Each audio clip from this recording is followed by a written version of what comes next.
Obrigado, viu, de aceitar o convite aí Eu e que agradeço participar o dessa live. convite. Eu que agradeço o convite. Gosto muito de ti, Diego. É isso, ministro. Eu também digo mesmo, nós temos aí tido a oportunidade de acompanhar o seu trabalho. Já participei aí de inúmeras reuniões dentro do Ministério com o senhor, também na Câmara, diversas pautas diferentes, e sou testemunha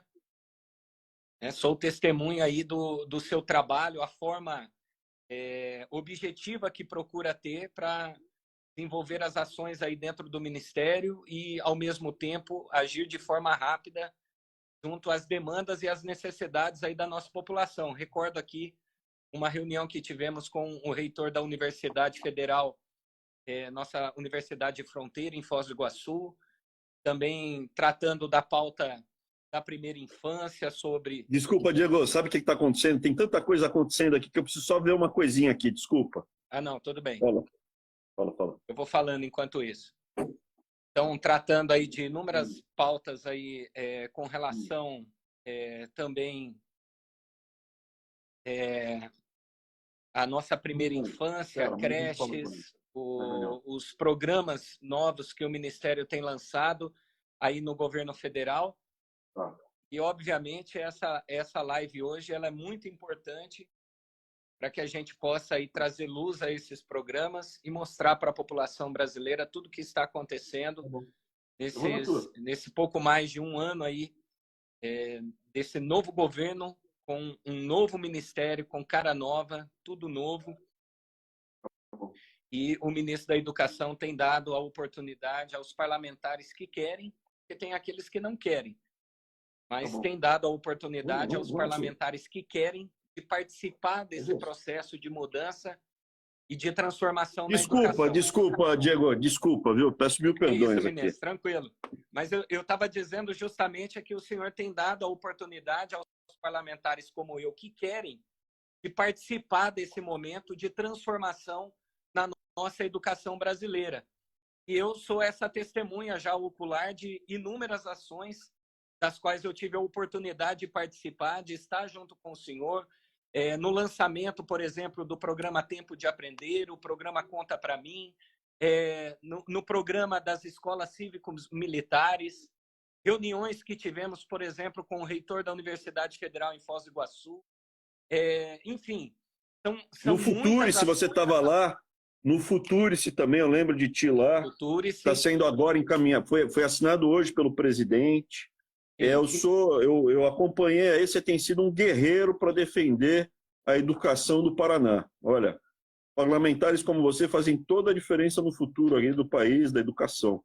Eu vejo como você brigou para levar as escolas cívico-militares para o Paraná, como você brigou pelo tempo de aprender, estava sempre presente nas comissões, defendendo o interesse da família, das crianças. O Paraná, ele acaba sendo muito, muito bem representado, porque você pode ver o resultado, né?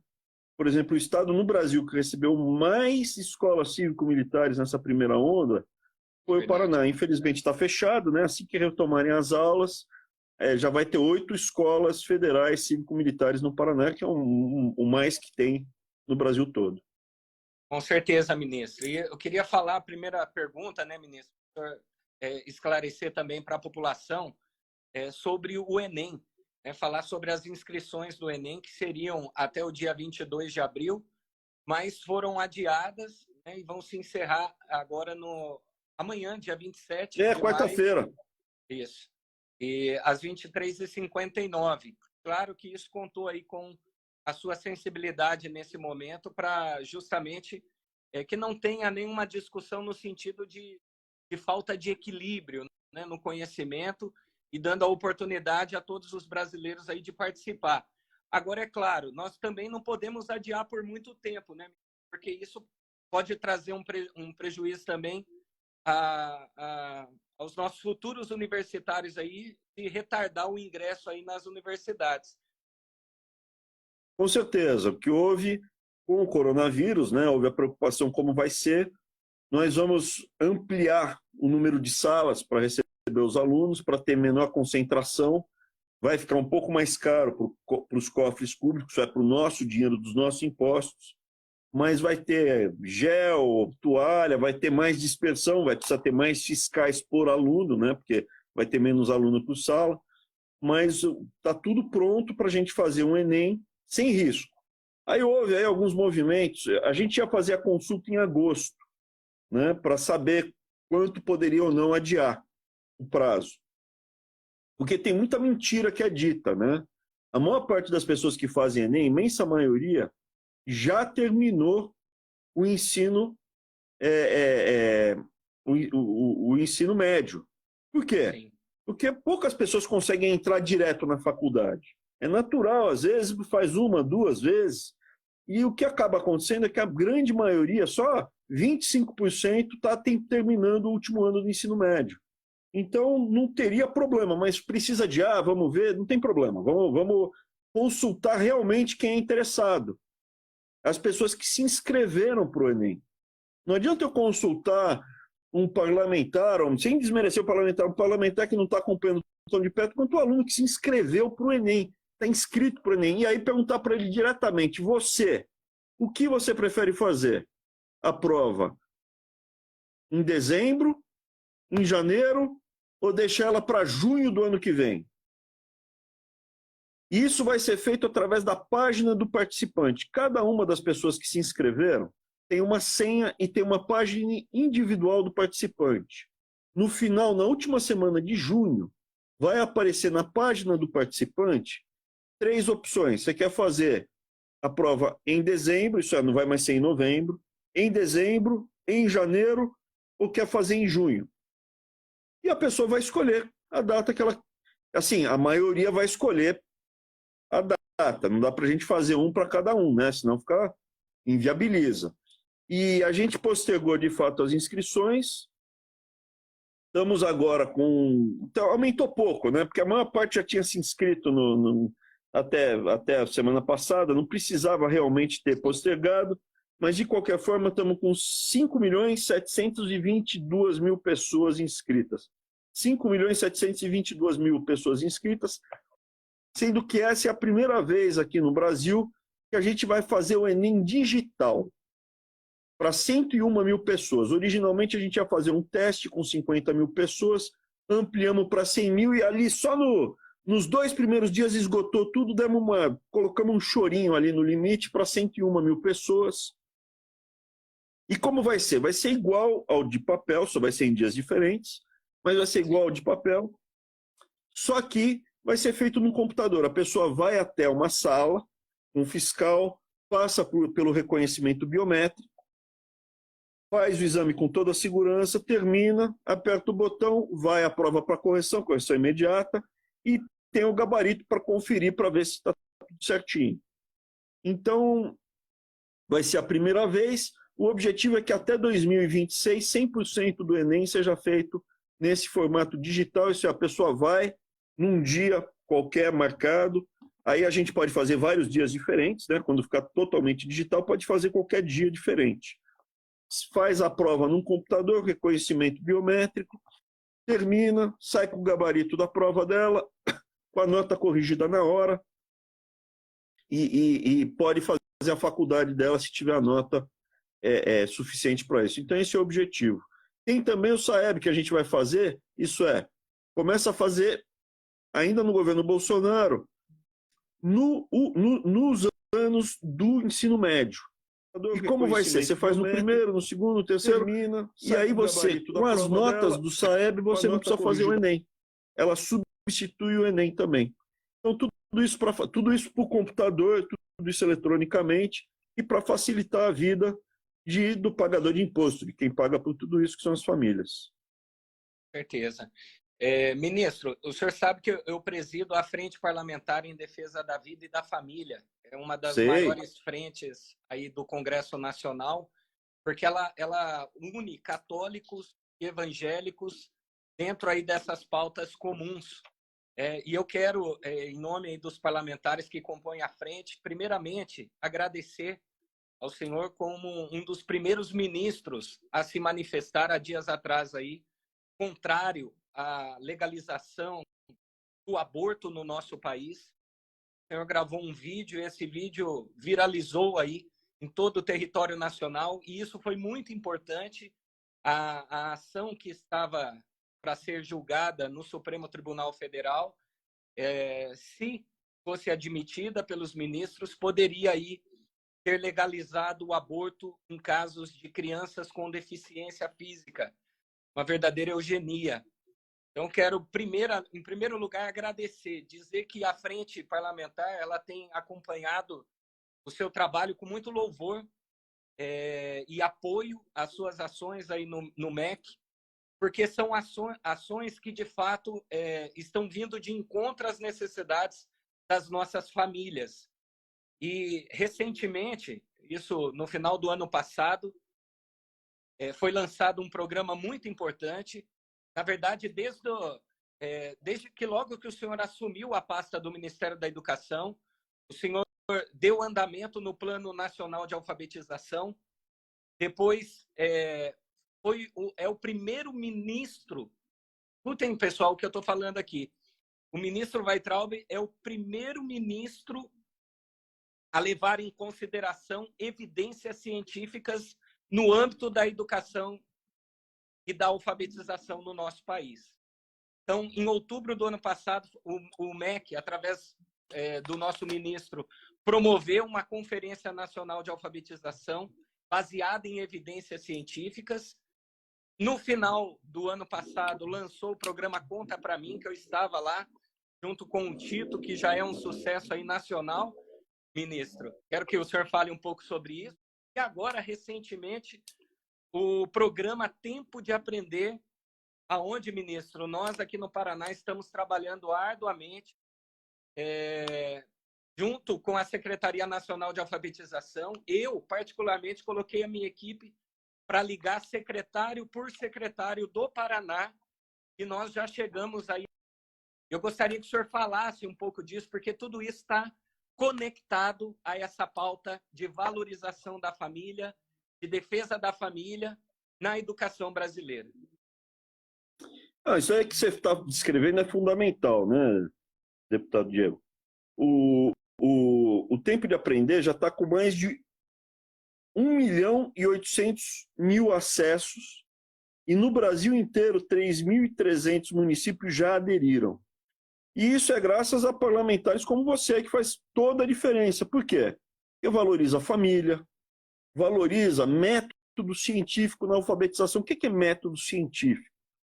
Você tem que ver evidência física que a criança aprende através do método de alfabetização. O pessoal fala muito do Paulo Freire, que tem que sentir a energia do pezinho, passar da terra. Só que isso não alfabetiza. O método que foi utilizado no Brasil não tem evidência científica. Isso é, você não tem constatação de exemplos quando você repete se é eficiente ou não e por que é. E o que a gente está pedindo para que seja utilizado é qualquer método que seja empregado no mundo, desde que tenha evidência científica que funciona. Evidentemente, a gente apresenta a solução também, que é o fonético, que é o padrão, onde dá certo, onde funciona e onde a gente não tem resultados ruins como no Brasil. É importante que seja dito. Não é que o Brasil está atrás do Canadá, ou da Coreia do Norte, ou da Alemanha. O Brasil está atrás da Colômbia. O Brasil está atrás da Argentina, do Uruguai, do Chile. O Brasil está empatado em último lugar na América do Sul com o Peru, gastando mais do que todos esses países com alfabetização. Por quê? Porque as nossas crianças são mais burras? Não.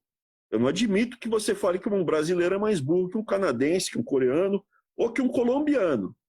É porque o método utilizado aqui no Brasil não foi feito para alfabetizar, foi feito para doutrinar. E ter parlamentares como o senhor, que luta pela família, pelos valores, e defende os interesses reais de alfabetizar os nossos filhos é fundamental, faz toda a diferença. Porque do outro lado também tem gente se movimentando para manter a gente escravo. Nesse sentido é que é importante tudo isso que o senhor falou. O tempo de aprender,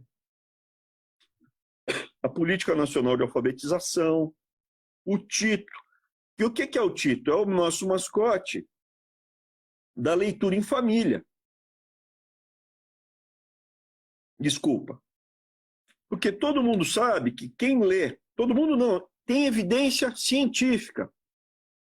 Criança que tem em casa algum adulto, pai, mãe, tio, avó, avô, que lê 3 vezes por semana, não precisa ser todo dia, 3 vezes por semana, lê uma historinha ou conta uma historinha para os netos ou para os filhos antes de dormir, eles têm um desempenho 2 vezes melhor do que quem não tem isso. Então, além de ter o desempenho acadêmico melhor da criança, você tem também o quê? Você tem o reforço dos laços familiares, que faz parte da nossa agenda. Anti-aborto, valorização da família. Por quê? Porque o resultado de tudo que foi feito até agora é ruim. Com certeza, ministro.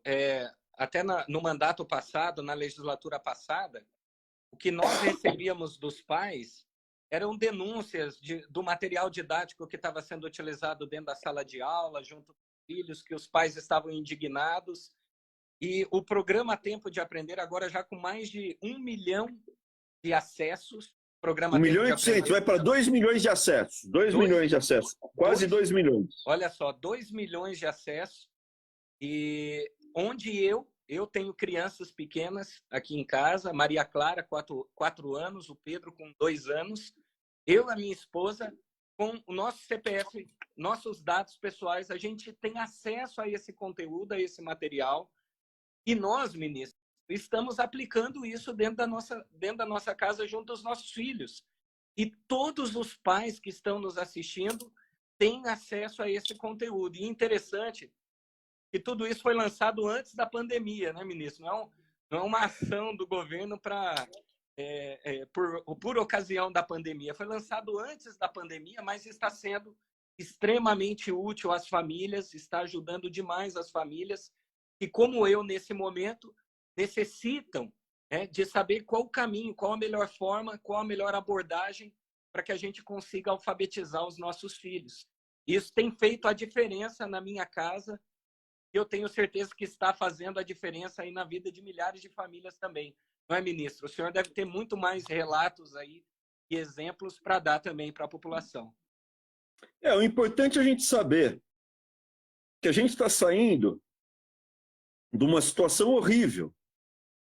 Metade das crianças, no 3º ano, passa 1, 2, no 3º ano do Brasil, no ensino do fundamental do Brasil, crianças ali com 10 anos, metade, 3 anos de escola, não conseguem escrever "eu jogo bola", não conseguem ler "eu brinco com boneca", não conseguem fazer uma conta simples como 3 vezes 3 mais 2 igual a 11.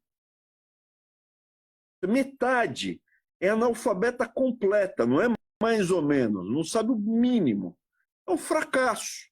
E o que está sendo feito pelo governo Bolsonaro, com apoio de parlamentares como o senhor, é o resgate das famílias e das crianças da obscuridade, desse lugar sombrio que colocaram a gente através da doutrinação, através de uma agenda esquerdista. Então, nesse sentido é que a gente lança o PNLD, que é a Política Nacional, o Programa Nacional do Livro Didático da Educação Infantil, onde a gente vai ter, pela primeira vez, livro didático para crianças na pré-escola. Antes de chegar no 1º aninho, a gente já vai ter as crianças já começando a serem alfabetizadas, como é com a classe média. Classe média, média alta, filho de rico, chega no 1º aninho já quase sabendo a ler e escrever. Por que o filho da classe média baixa, o pessoal mais sofrido, não pode? Por que nós, cidadãos normais, não podemos também ter isso? Então, isso vai ser a primeira vez que a gente vai fazer no Brasil o livro didático para pré-escola. A outra coisa que vale a pena falar também, que teve o coronavírus, todo esse problema, mas foi a primeira vez que o livro didático chegou no Brasil inteirinho, antes do começo das aulas. Então, mesmo nesse período de pandemia, as crianças estão com os livros e podem estudar sozinhas, podem levar, não nos primeiros anos, é mais difícil, por isso que a gente correu com os programas aí remotos da internet. para alfabetizar crianças, mas as crianças mais velhas podem pegar os livros e ir acompanhando também, tá? Sim, com certeza. Então, aí, ó, a novidade também, né? Além de ser um dos primeiros ministros a se manifestar contra o aborto, primeiro-ministro a levar em consideração evidências científicas na educação e no processo de alfabetização das nossas crianças, o primeiro-ministro a implementar o livro didático na educação infantil também no nosso país. Parabéns, hein, ministro? Imagina, eu que agradeço. E eu pretendo ser também o primeiro que não vai achar o Paulo Freire bonito. Ministro, a população tem acompanhado aí o nosso trabalho, né, eu participo da Comissão de Educação há 5 anos, desde que cheguei à Câmara dos Deputados lá atrás, em 2000. E, de fato, o que a gente vive é um novo momento. Eu não tinha a oportunidade que nós temos hoje de falar de educação com os ministros que o antecederam, de propor ideias e soluções, de fazer esse debate. O senhor tem nos dado esse espaço junto com a sua equipe. Quero parabenizar seus secretários aí, sua equipe fantástica, parabenizar toda a sua equipe, parabenizar aí a assessoria também, que prontamente sempre nos responde sempre que necessário. Mas eu gostaria que o senhor falasse, ministro, nesse momento, né, que a gente vive da pandemia, muitas pessoas até não sabem a importância que tem os nossos hospitais universitários. Na verdade, essa iniciativa, os hospitais universitários são a maior rede hospitalar federal, né, ministro? E muitas pessoas não têm conhecimento disso, não sabem até disso. E eu gostaria que o senhor falasse um pouco sobre essa rede e sobre as ações que nesse período também foram feitas pelo Ministério, né, no sentido de a gente conseguir avançar nas políticas, assistindo a população brasileira nas suas necessidades, né, principalmente aqueles que gozam aí do serviço público de saúde. Gostaria que o senhor falasse um pouco sobre esse trabalho que está aí na sua pasta. Lógico. São 50 hospitais universitários espalhados pelo Brasil inteiro. Então, o que acontece? Eu tenho a maior rede de hospitais do Brasil. 40 deles estão debaixo da EBSER, que é um veículo que a gente fez para melhorar a gestão. Como é adesão voluntária, nem todos os hospitais universitários aderiram. Mas, com isso, eu tenho a maior rede de hospitais do Brasil e eu tenho também um panorama do que está acontecendo no Brasil. Eu consigo acompanhar como é que está a epidemia em diferentes áreas. O Sul está muito menos grave do que estava o Norte, do que estava o Nordeste. Então, por exemplo, para o coronavírus, leito de UTI, a gente reservou só para o coronavírus, para o Brasil todo, 1.810 leitos. Sendo que, assim, a gente tem todos os números, vai acompanhando todos os números, né? Não só de UTI, mas tem de enfermaria também, são 50 hospitais. E o que eu posso falar? Eu posso falar como referência, do valor de compra dos equipamentos, inclusive hoje, eu mandei um Twitter. Por quê? Porque tem muitos estados, São Paulo, Rio, que estão sendo acusados aí de repente, não estar comprando no melhor preço os equipamentos. Então, hoje, eu mandei aqui, por exemplo, a diferença de um ventilador pulmonar que a gente comprou, que é o mais baixo do Brasil. Todos os preços que a gente comprou, ou é o mais baixo ou é o segundo mais baixo da rede pública no Brasil. A gente pagou R$85 mil no ventilador. Mas o Rio de Janeiro pagou R$170 mil no ventilador. Então é uma diferença mais do que o dobro. Aí também a Polícia Federal vai lá bater na porta do governador hoje, né? Então precisa ver com isso. Óculos de proteção, álcool gel, máscara cirúrgica, tem tudo aqui, está no meu Twitter, a tabela que mostra os preços, que serve até de referência, porque os nossos preços são os mais baixos. Mas eu consigo também dizer, por exemplo, por estado, como está indo a epidemia. A EBSER, por exemplo, disponibilizou 163 leitos no Paraná, Hospital das Clínicas e Maternidade Vitor Ferreira do Amaral. E destinamos, só para o Paraná, R$20 milhões para reforçar a compra de equipamento, de material, de apoio, além de ter feito uma concorrência pública eu não sei como é que é, um processo seletivo público, onde foram selecionados, onde concorreram 250 mil pessoas e selecionamos 6.500 pessoas para substituírem quem for ficando doente ou os leitos, que a gente está ampliando rapidamente os leitos. Estamos pegando respirador, estamos ampliando rapidamente os leitos. Já chamamos quase 2.000 pessoas dessas 6.500. E só do Paraná, nós convocamos 563 pessoas desse processo seletivo. Então, assim, eu tenho vários indicadores que eu posso mostrar. Do modo geral, é até curioso, porque logo que começou a epidemia, a gente imaginou que o principal problema aconteceria em Belo Horizonte, São Paulo e Rio. E foi uma surpresa, porque, por exemplo, o Amapá, em termos relativos, está sofrendo muito mais. O Manaus também, né? Que agora melhorou, está começando a arrefecer. O problema em Manaus, hoje os hospitais já não estão mais a 100% da capacidade. Manaus já saiu hoje, está em 90%. Belém, que chegou a 100% também, estava com problema, está em 80%. Aonde se deslocou para o problema, que a gente está próximo do 100% ou em 100%, é Piauí, Espírito Santo, Tocantins, Uberlândia, Recife e Campo Grande. E outra coisa que eu estou, assim, ainda muito cedo para falar, mas aparentemente a gente chegou ao pico da epidemia e começa a dar sinais em vários estados que ela está começando a arrefecer e está diminuindo a contaminação e o número de mortos. Certo. Não é para as pessoas pararem de ter cuidado. Continua lavando bem a mão, evitando aglomeração, passando álcool gel, mas a epidemia vai passar, as pessoas vão fazer Enem, a vida vai seguir, o Brasil vai voltar a levar uma vida normal. Essa é a mensagem principal. Com certeza, com certeza. Ministro, podemos reforçar e falar um pouquinho, o senhor falou no começo, sobre as escolas cívico-militares, a importância dela, em especial aqui no Paraná, que nós fomos contemplados com 4 escolas, primeiramente, Curitiba, Colombo, Londrina e Foz do Iguaçu, e depois uma parceria aí com a hidrelétrica de Itaipu, onde o Estado ganhou aí mais 4 escolas, né? Mais uma em Foz, mais uma em Londrina e 2 em Cascavel.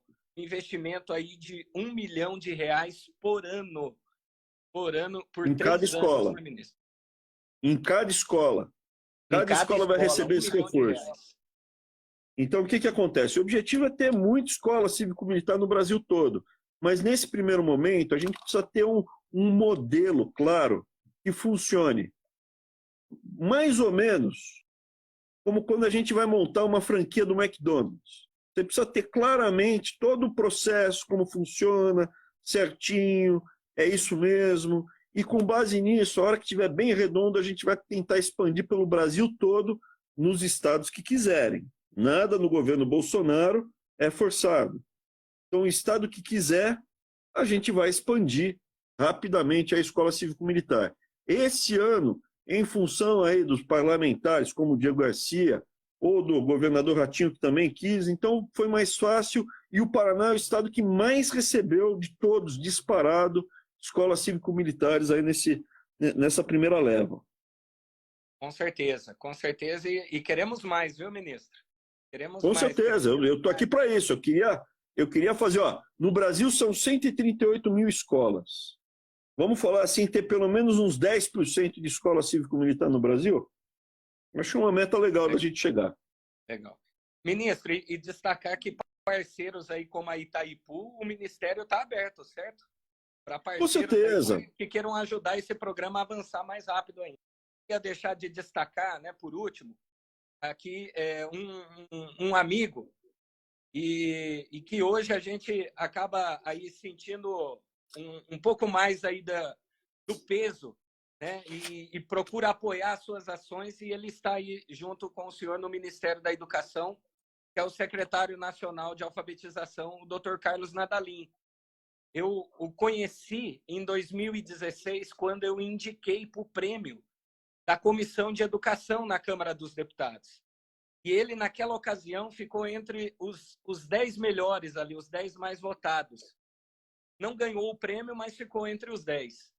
Depois, em 2018, nós indicamos novamente pelo seu trabalho, onde eu conheci o trabalho à frente da escola em Londrina, Escola Mundo do Balão Mágico. E foi lá que eu tive a oportunidade de ver de perto o seu trabalho sendo desenvolvido. E indicamos novamente e conseguimos ali mostrar isso para os parlamentares da Comissão de Educação, aonde ele foi premiado com essa maior honraria ali da Comissão de Educação, tendo o seu trabalho reconhecido. E daí, na sequência, o presidente Bolsonaro é eleito e o Ministério da Educação passa aí por uma transformação da qual eu destaco aí o seu trabalho. O senhor não fala muito disso, mas eu sei que o senhor é um dos principais responsáveis aí por ter o governo federal ter enxugado a máquina pública, diminuído de forma drástica aí o número de cargos e também dentro do Ministério ter desemparelhado o Ministério da Educação, que nós sabemos aí que por muito tempo foi um ministério aí que gerou lucro para muitas pessoas. Mas nós vivemos agora um novo momento e o senhor participou naquele momento de reestruturação e com certeza foi uma conquista, né? Então, na pessoa do secretário Dr. Carlos Nadalim, quero parabenizar aí toda a sua equipe e, claro, que eu quero puxar um pouco para o Paraná. Né? Faz muito bem. Isso, faz muito bem. O Paraná tem ajudado muito. E dizer que aquilo que os paranaenses têm ajudado muito. Com certeza. E dizer que aquilo que o Brasil agora está recebendo, nós já apontávamos lá atrás. Nós já estávamos mostrando lá atrás. Então, parabenizar o presidente Bolsonaro, parabenizar o teu trabalho, ministro, e tudo que o senhor está fazendo em favor da educação brasileira. Até dizer para os nossos seguidores que eu também presido, o senhor sabe, a Frente Parlamentar de Doenças Raras. E na última reunião que nós tivemos, nós tratamos sobre esse tema e futuramente nós gostaríamos, ministro, de falar sobre esse assunto, futuro, tá? Não hoje, mas o senhor já de pronto sinalizou positivamente aí no sentido... Não, vai ser um prazer, com certeza. De fortalecer essa política em apoio aos pacientes com doenças raras. Eu queria terminar falando que hoje em dia tem mais pessoas que estão se juntando a esse movimento de resgatar a educação no Brasil das mãos aí do Paulo Freire e de toda essa ideologia de gênero que sexualizava as crianças precocemente, de kit gay, e todas essas porcarias que tinham no passado, que só geraram doutrinação, sofrimento e ignorância.